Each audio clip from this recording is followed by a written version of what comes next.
हमरा के तो समझ में नहीं आवत कि हम अपन परेशानी आपके कैसे बताई।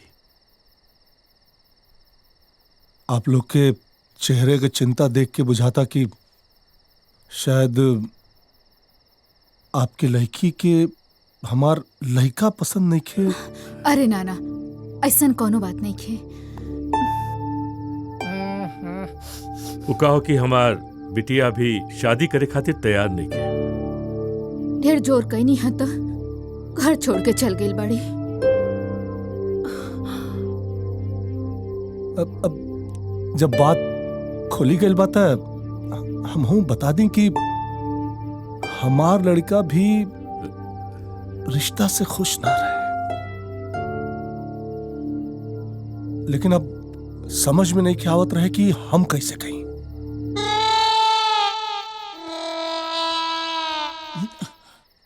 ये अच्छा भइल कि तुम बोल डाला, नहीं तब चला हम लोग शायद भगवान ठीक है कैलन, नहीं तो दो जिंदगी बर्बाद हो जात।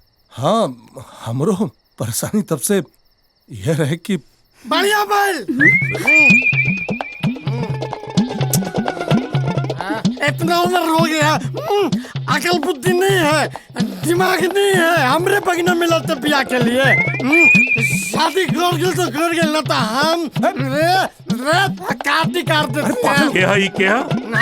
हम इनकर दुलरुआ जीजा साला है। समझे तो नहीं के कैसन बदतमीजी की बात कर रहा। चुप, पागल पड़ेगा एकदम।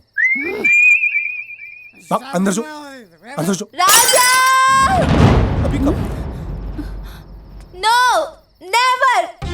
अब आउट ऑफ कंट्रोल हो चुकल बा। आई लव यू राजा। राजा, तेरा खुसट बाप कहाँ है? अरे मेरा बच्चा, आजा। आज पिया कर दियो सका। हाँ। उहो फेल तू फेल। तूने क्या सोचा था जालिम? हम तुम्हें यूं छोड़ देंगे? ना। सच्चा प्यार किया है मैंने। हाँ।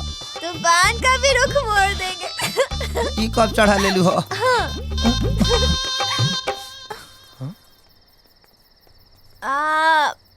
आप राजा के बाबूजी हैं? हाँ। आप बाप नहीं कसाई या कसाई? अभी पिटवाई हमरा के। जब राजा मुझसे प्यार करता है और मैं राजा से, तो आप जबरदस्ती उसकी शादी कैसे कर सकते हैं?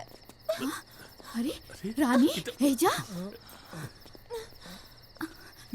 रानी, राजा सिर्फ मेरा है। ये लड़की ना कटवाई।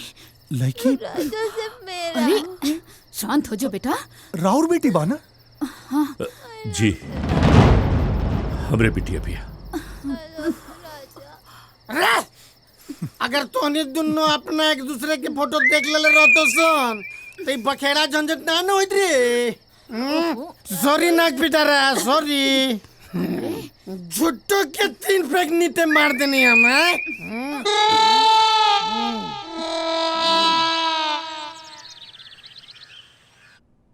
राजदेव बाबू, बिया यहाँ रांची से हुई कि पटना से? अरे महाराज, हमने लड़का वाला बने, जहाँ कहा बारात लेके पहुंच जाए भाई।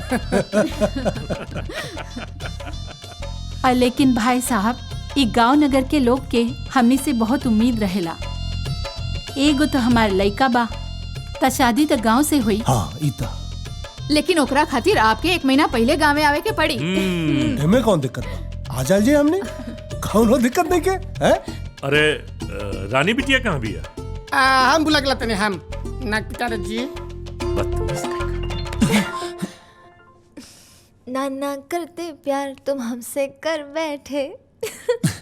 काहे खखुआइल बड़ू जाले बुका हो, अरे हमर चिरई पराले बुका हो। अब तो शादी के बाद ही भेंट हुई डार्लिंग।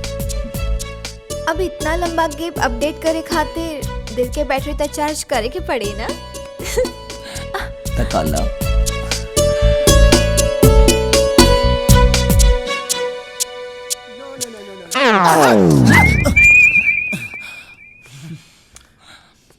मतलब कि हुआ शादी सगाई के बाद चलता अहिया गोद भराई के तैयारी मैं होता ढेर है। बेचैनी तहरे बा जा ना जा। ए भगिना देख न रे, देख हमर बियाह नहीं के भइल तो बेचैनी ना होई। तो हमरो लग गइल। जाइबा आय जाता नहीं ठीक बा, कोई मना नहीं के केवड़िया लगा ले। हाँ, आय, निपट के जल्दी आवा। हाँ। आवा जल्दी।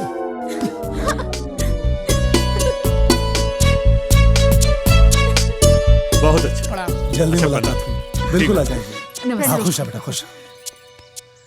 बाकी जैसा रोज दिन तारीख जी, डेट हम जरूर। के बता दे। चला चला बेटा नमस्कार। बेटा आवा। प्रणाम। आओ बेटा। Bye by.